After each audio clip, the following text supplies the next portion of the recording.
Au XVIIe siècle, la France développe activement ses terres en Amérique du Nord. Les colonies sont très rentables, mais le roi Louis XIV est confronté à un problème. Ce sont surtout des hommes, beaucoup d'hommes, qui se rendent en Nouvelle-France. Ces messieurs n'étaient pas toujours des gentlemen, mais l'État souhaitait que les colons restent dans un nouvel endroit et développent le territoire pour le bien de la France.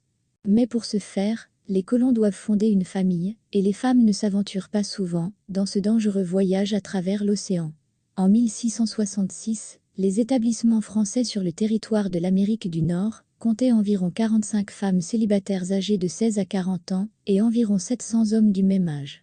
En revanche, les colons anglais prospèrent beaucoup mieux et fondent plus souvent des familles.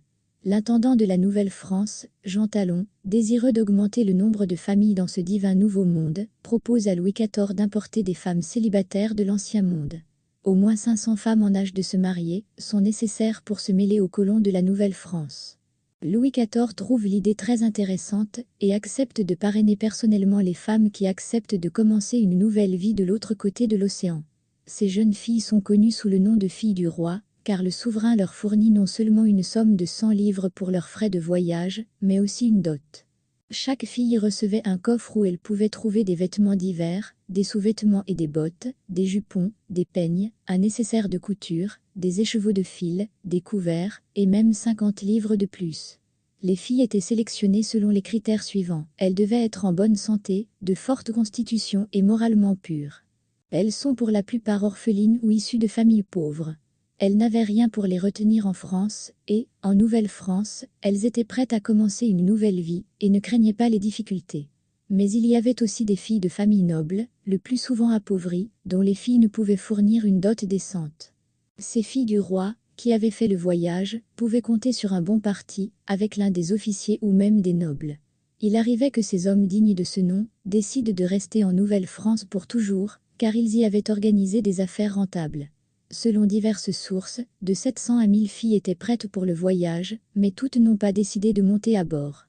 Quelques-unes ont changé d'avis au dernier moment. Une autre partie n'a pas supporté les difficultés du long voyage, car la traversée de l'océan a duré 2 mois et demi. Mais ceux qui ont atteint le Nouveau Monde se préparent déjà à de nouvelles aventures. À Québec, Trois-Rivières ou Ville-Marie, aujourd'hui Montréal, les jeunes filles sont accueillies par des religieuses françaises. Ces dignes femmes ont pour mission d'installer les nouvelles arrivantes et de leur trouver des maris dignes de ce nom. En épousant la fille du roi, un homme recevait une vache, 6 moutons et 12 poulets. Il s'agissait donc d'un lot très favorable.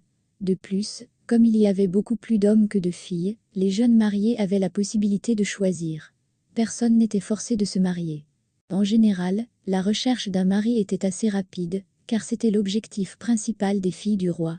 Des réunions étaient organisées avec des prétendants potentiels, et les officiers et les fermiers, tous ceux qui voulaient trouver une épouse, venaient à ces réunions. Celles qui ne se mariaient pas entraient au couvent, ou retournaient en France. Et il y en avait qui annulaient leur contrat de mariage après un certain temps. Mais dans l'ensemble, tout s'est bien passé.